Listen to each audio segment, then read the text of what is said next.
I actually came to realize that I missed last month's Boruto. I assumed Boruto went on hiatus for some reason. Well, a brief synopsis is that the last chapter was basically just the fight between Boruto and Mitsuki, with the former telling the latter that his son wasn't Kawaki but Boruto himself. That being said, Boruto beat Mitsuki soundly and also declared that he wouldn't kill Kawaki as they're still bros, even after all this. Boruto was also informed that, due to omnipotence's threat, he would remain a fugitive. The divine trees were also seen reading together, with the head tree, whose name I forgot, mentioning the concept of knowledge's circumference, in that the more you know, the more you're aware that you don't know. And that is mostly a condensed version of the previous chapter for you. Sorry I missed it, but at least now we can experience this chapter together and pick up from where the last chapter left off. So buckle up, Buttercup, let's jump right into it. Welcome to the Amagi. Before we begin, only 25% of our viewers are subscribed, so if you're a fan of the video, please like and double check if you are subscribed. And with that out of the way, let's get into the video. The chapter starts off around where the last chapter ended, but this time it's from Ada's perspective. Ada actually thinks Boruto's "I'm your son" quote is actually cool AF, and she takes a minute, despite what Kawaki is asking, to try and recover from that. Methinks the robot lady's feelings are shifting to another Otsutsuki. As Kawaki demands to know Mitsuki's location so we can find Boruto before he gets away, Delta calls him out for being rude to Ada, claiming that it's ticking her off. Kawaki states that he does not care and that she can just stay mad.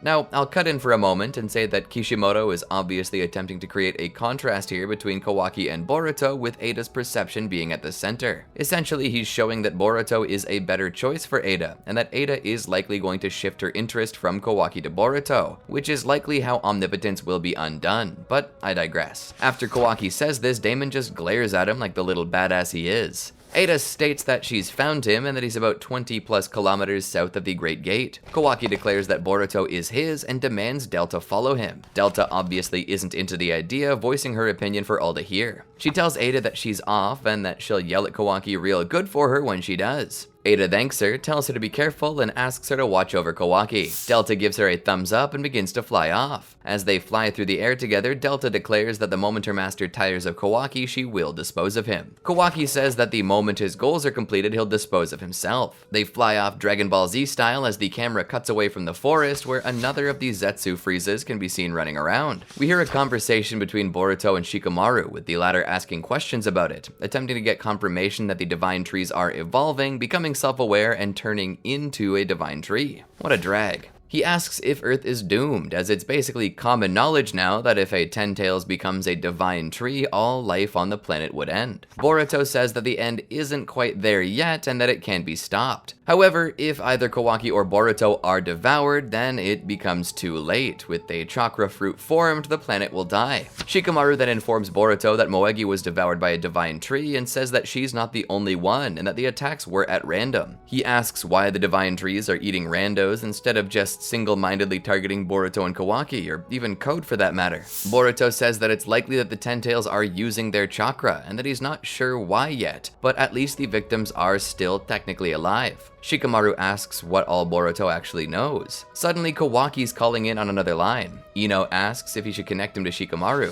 Shikamaru asks if there'll be any overlap, and if Kawaki will be able to hear Boruto. Ino tells Shikamaru that there's no risk of their conversation being blended, and that the only one able to hear both of them together will be Shikamaru himself. Shikamaru apologizes to the sensory unit for being late and asks them to patch through to Kawaki, where he asks what the matter is. Kawaki states that he's found Boruto and that they're en route to his location now. Kawaki mentions that Delta will attack from above and that he will come in after. Together, they'll pinch him off. Shikamaru tells him to pull back as Boruto has gotten stronger and there's a good chance that Kawaki will need backup. Kawaki says that they don't have time for this, and unless Shikamaru wants him to get away, he's gotta let Kawaki do this. Boruto, having overheard what Shikamaru has said, realizes that he's being pinpointed and offers a goodbye to cut the conversation off before utilizing space-time jutsu to get away. Kawaki and Delta are flying quickly, with Delta asking if they're there or not. Suddenly, Kawaki comes to a stop and looks down and around. Delta, angered by Kawaki seizing up in front of her, tells him not to stop so suddenly. Kawaki, however, disregards her entirely and states that he doesn't sense Boruto anywhere. Delta says that maybe he sensed Kawaki coming.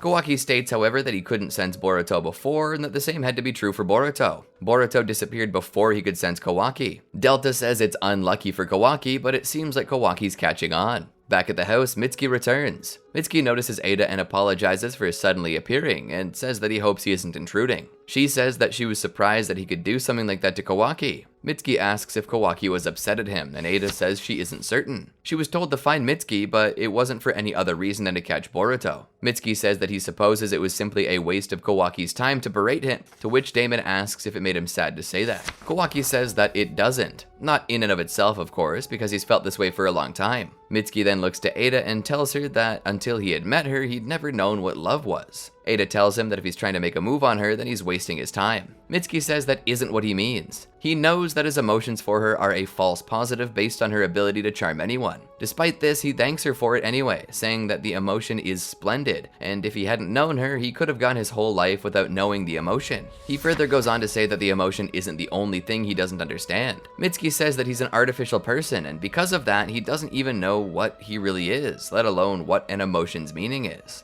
Mitsuki says that it never really mattered to him who he was, what love was, or anything of that sort. All that really mattered was having a sun to continuously shine upon him. That was what mattered. He would neglect everything else, including himself. He then claims that he was wrong. After all, if he doesn't bother to affirm himself first, he would lose sight of what matters to him the most before he could even know it, his true sun. Ada asks if Boruto made him reach this conclusion, and then tells him it's wonderful that he did. Mitsuki says it might be presumptuous of him, but he believes that he and Ada are the same. He questions why he cares about Kawaki. Ada tells him it doesn't matter why, because if their chest tightens up when thinking about him, then it means it's love. She says it's simply because of her ability that Mitsuki can't comprehend that. She can make him feel love, and so now he doesn't know what true love is. Mitsuki says that maybe she's right, but that he realized something. When he encountered Boruto, it made him think that he might not actually know who his son was anymore, and because he didn't know who his son was now, he feared that he might lose it forever. He was scared to the point that he stopped caring whether it was real or not, just hoping not to lose it. Ada then realizes what Mitsuki is saying. She questions if he's saying that she's wrong and just in love with Kawaki for the sake of being in love at all. Mitsuki immediately backpedals and apologizes, saying that he wasn't meaning to go down that route and that he simply had been presumptuous. She then says that it's okay, but she wanted to be frank with him. They were talking about love together. How dramatic indeed. Even Damon's confused. Mitsuki states that he doesn't think it matters. Ada is forced to think more about it and states that she thinks that she needs to have a long talk with Boruto. Elsewhere, the Claw Frieza is making its way back to the base of the Divine Trees. The leading tree tells Trisuke that he thinks it's about time. They both appear out of the Frieza's back through a claw mark and find themselves just outside of Konoha, where they proceed to simply stride in like total G's. At the time, Ino is talking with Shikamaru, asking if he actually believes Boruto. Shikamaru says that he doesn't know yet, and regardless of what she might think, she must keep it secret between the two of them. Suddenly, there's another call coming in. I mean, like, damn, even your brain isn't safe when you're Hokage. No wonder Naruto is such a workaholic. He literally couldn't get his job off his mind. Anyway, Shikamaru is contacted by the sensory unit and told that there are intruders in the village. The sensory nin says that he's not entirely sure who the first trespasser is, but that the other is definitely Sasuke Uchiha. This blows the mind of everyone. Trisuke asks what Naruto's location is, and the leading tree dude says he doesn't know. Suddenly, they're halted by a set of guards. The guard tells them that they're trespassing and demands that they stop moving or they'll be labeled as hostiles. He asks if Trisuke is truly Sasuke and asks him what he's doing in Konoha. It's then that Shikamaru gets a call from Ada. He tells her that he's busy, but she apologizes and says that she actually needs to make a confession. She had seen these enemies coming before and didn't report them when she did. They're Ten-Tails, and they're definitely hostile, no question. As the trees walk down the street, they spot a rare bookstore and walk right into it with amazement. Rose literally attacked a village just to go to the library. 10 out of 10. Out of the way, Madara, I've got a new favorite villain. Anyway, Trisuke asks if Naruto is really there in that building, and the leader says that he can barely believe that Trisuke is asking that with a straight face. Suddenly, Trisuke jumps to get out of the way. A set of chakra rods comes flying in and barely misses him. Kawaki appears and attacks them. Delta then lands beside Kawaki, and Kawaki demands to know what they're doing there. The leader tells Kawaki that they shouldn't fight in front of the store or they'll damage all the treasure. He then captures Kawaki in a giant tree. Kawaki attempts to escape it with Sukuna Hikona while the leader kicks the tree away. Kawaki appears behind him and attempts to attack. The leader tells him that he won't kill him yet and that he just has to be patient. He then punches Kawaki away. Kawaki smashes into a water tower on the roof of a building and Delta rushes after him to help. The leader then looks over at Kawaki curiously and says that he's finally figured out where Naruto is. The leader tells Trisuke that Naruto is close. When Trisuke asks how he knows, the leader says that Naruto is a Jinchuriki and that he possesses some of the power of a tailed beast. As a tailed beast himself, the leader can sense it. This actually has some implications. I'll talk about that more in a moment. Sumire and Sarada are running toward the scene. Sarada recalls what Boruto had said about Sasuke being absorbed by the Ten Tails, and yet she can sense his chakra. She wonders who just pulled up on Konoha. Elsewhere, the new Ino Shikacho trio plus Himawari runs down the street toward the scene of the battle. Shikadai tells them that even if it is Sasuke, that he's still a threat as it makes him a traitor for working with Boruto. It's then that Inojin declares that he will protect Himawari. Oh, do I sense a bit of a crush here? The leader then appears in front of Himawari and the Ino Shikacho trio. There they look around and Trisuke asks which one of them is Naruto. The leader seems a bit confused when he sees Himawari asking what's going on here, and that was where the chapter ended. This chapter had quite a few things in it that were interesting to read about. For the first half, all we got to do was talk about relationships and the sudden emergence of the idea that Ada might not actually love Kawaki anymore. I seem to recall predicting that this is where it was going to go. Kawaki is just an ass. Even from the start, I questioned why Ada would choose him and not Boruto, when Boruto is actually fun at least. I mean, he used to be a real brat, but he's maturing as time passes and is starting to understand a bit more about what it is that his father is going through. Boruto isn't naturally a bad fella and instead is a bit spoiled, but he's been getting character development. This likely sets Ada up for a love triangle between herself, Sarada, and Boruto, but that further makes me question how class rep and Sarada ended up surviving Ada's ability. Truth be known, I don't actually know. A theory I do have is that these two already have another love interest, or should I say they're pining for another person, and that desire for someone else surpasses the love that Ada's ability forces on them. But then again, I can't be sure because Shikamaru is married right now and I'm pretty sure that he also fell for Ada's charm, if I recall correctly. Speaking of love triangles, Mitsuki basically came out of the closet today. Not that we didn't know, in fact I assumed that he had a crush on Boruto the whole time. I mean, maybe I missed something and it's simply platonic love. After all, he said he didn't truly know what love was until he met Ada. But then again, he attributes her ability to being the only thing that helped him discover himself and figure out that his true son isn't Kawaki, the same way that it seems that Ada has. That's gonna set up a funky love triangle. I highly doubt that it'll come to blows though, as we all want it to do. But wait, if Ada was already in a love triangle with Boruto and Sarada, then what does this mean now that we know that Mitsuki might want a piece of the action? Is it a love square? Man, Boruto got more game than Sasuke ever thought about having. For the most part, this chapter was dialogue heavy, which is fine. The last chapter was combat heavy, so it balances. But Kishimoto-sensei didn't leave us hanging by any means. He gave us some action instead. But he may have given us more than we bargained for. During battle today, he made mention that he knew where Naruto was because Naruto is a Jinchuriki with the tailed beast chakra that the leading tree could sense. This sent up a lot of flags for me. The reason why is because technically Naruto isn't a Jinchuriki anymore. He expended all of his tailed beast chakra. Without that, Naruto isn't a Jinchuriki. But if the leader can sense it, then that means he still has a little bit of tailed beast chakra in him, and that is game changing. Now, to be fair for Naruto, I'm cautiously optimistic. After all, as you know, Naruto possessed a bit of chakra from all tailed beasts, and Six Paths chakra is defined as being the same as that of the Ten Tails. This means Naruto would be sensed as a tailed beast, even without tailed beast chakra. So I was cautiously optimistic about this. However, something jumped out at me with a new revelation at the end of the chapter. It wasn't Naruto that the leading tree was sensing, it was Himawari. The leader was sensing tailed beast chakra inside Himawari. There are quite a few reasons why this could be possible, though some are more likely than others. Number 1. Himawari possesses Six Paths chakra. If Himawari possesses Six Paths chakra, then she too would possess a similar energy to that of a tailed beast. This has been elaborated on in the past. However, it should be known that there is a chance that one could tell the difference between Ten Tails chakra and Six Paths. While they're both the same, they're also obviously very different. The Ten Tails literally turns whoever absorbs it into an Otsutsuki, while Six Paths chakra at most changes someone's dojutsu or gives them access to a form of sage mode or techniques of a similar vein. Since Himawari is obviously not Otsutsuki looking, this means she would have to have Six Paths chakra, which might be distinguishable from Ten Tails chakra. But even still, how would she have gotten it? Would she have been born with it? We know that Boruto likely possesses Six Paths chakra due to having Momoshiki inside of him, the latter of which possessed Rinnegan, which contains Six Paths chakra. But how would Himawari have it? Through birth? Is it something that can be passed down? I wouldn't think so. After all, if it had been, Indra and Ashura both would have been born with Six Paths chakra instead of just half of it. But they weren't. and given that Naruto is much less than the sage, I don't see Himawari being born with it. He would have had to give it to her at some point after birth, but before his sealing. I don't think that this is possible. Himawari possesses the chakra of the other 8 beasts. This one is a little more believable. After all, the tree leader said that he sensed tailed beast chakra, not 6 paths chakra, which means that there is a difference, and we know that this is true. You only get 6 paths chakra if you have all 9 beasts chakra together, which wouldn't be possible for Himawari as Kurama is dead. And even if she did have it, that would make it 6 paths chakra. If you recall, the other 8 beasts had given a little bit of their chakra to Naruto, and Naruto in turn could have given that chakra to Himawari. But how would he have known that he'd need to? Some of this seems like it needs to be deliberate. However, this theory I also feel is not correct, although I do have a third and final theory to follow. Number 3.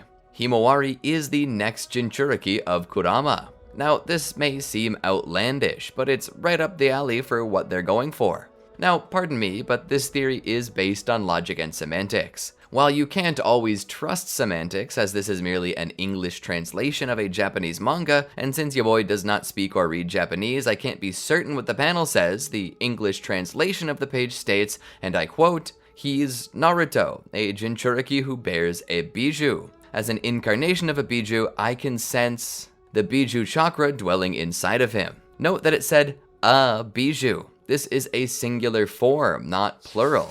That means that the leading tree is not sensing a multitude of tailed beasts, he's only sensing a single tailed beast. One could argue that he means the 10 tails, given that it's literally just a tailed beast comprised of all the other ones, but this isn't exactly true. If that were so, he would have likely said Jubi instead of Biju, or just called it a 10 tails. And to be frank, most people forgot that Naruto has essentially a watered down 10 tails inside of him. In most cases, when Naruto is said to have a Biju inside of him, it means Kurama, because it's the most common sense of the phrase. If it weren't, we would have been given additional information to show us that the character doesn't mean Kurama. But no, we're told a Biju. The chances are this means Kurama. Beyond this, it should be known that Himawari has always had a deep connection with nature and animals, and she's had a deep connection with Kurama for a long time, being one that possessed a plush of Kurama that she selflessly gave away. And let's not forget that she actually struck Kurama with the gentle fist technique at least one point in her life. So we know that the two have a relationship together that's been explored for quite a while now. So what does this all mean? And how exactly does it mean that Kurama's coming back? After all, maybe she's like the Gold and Silver brothers. Maybe she doesn't actually have Kurama and just has a hint of his chakra. Perhaps she's like Sora in the filler arcs. It's not impossible to have the power without the beast itself, but this seems unlikely. Allow me to explain. Kurama is a fan favorite character, and when he died, there was some fan outcry over it. Surely Kishimoto-sensei received many an unhappy letter from fans the world over. This isn't something that you tease and then just let go away. This is a Chekhov's gun, and according to the most famous rule for all authors, if you make a promise in an earlier chapter of a story, then by the end of the story that promise must somehow be fulfilled. Elsewise, it's just bad storytelling. The point of this is that it doesn't seem like Kishimoto's style to make a promise of a return of a character we love and then just leave us hanging. So how does this mean that Kurama is coming back? It's simple. A part of Kurama is still alive. The reason that we assumed Kurama died and would never come back is because he burned up all of his chakra, transforming it into something else, which is essentially death. Readers have debated for a long time whether Kurama would be able to survive this or not, with a general consensus being that because he used up every ounce of his power and transformed it into something else, he could not ever regain physical form because he no longer had any energy left to regenerate from. If a Biju's chakra is intact when they die, it merely reconglomerates into a single creature later. It's like the first law of thermodynamics. Energy can't be destroyed, only transformed. And that's what chakra is. It's energy. Kurama's energy was evaporated, and so we assumed he was dead, because that energy transformed into something else that wasn't Kurama. It transformed into baryons and radiation. However, the confirmation that some of his chakra still remains outside of Kaguya and the Ten Tails within canon tells us something important. Kurama didn't die. We thought he died, but there's still a piece of him. If his consciousness survived, it would reconglomerate wherever the remainder of his chakra is, and that chakra would be within Himawari right now. How it got there, I'm not so sure. Maybe there was a bit given to her by Naruto. Maybe Kurama freely gave her some as a sign of friendship. That's what I think. And the chances are he will eventually wake up. After all, Boruto possesses the power of Momoshiki, which makes him an absolute powerhouse. But Himawari is obviously becoming a more important character than she was before. She's leaving the secondary category and making her way into primary protagonist category. And to do that, she needs to be comparable to Boruto and Kawaki in some way. And Kurama would be the perfect way to bolster her power. Think of it like this. If this is true, which I'm hoping it is, it would make Himawari the third generation within her family line to be the Jinchuriki of the Nine Tails. And we can't say it's not possible, because it is. The last time Kurama's chakra was split up, it made a yin and yang Kurama. So you could think of this as a similar principle, but I suppose it's still all just speculation. But what do you think? Do you think Kurama is going to come back, this time as Himawari's special ability? Or do you think that she'll simply go the route of the Gold and Silver brothers and utilize Ninetales' chakra without actually possessing the Ninetales? Let me know in the comments below. Don't forget to like, subscribe, and ring the bell to be notified when more videos like this drop, and until next time, peace.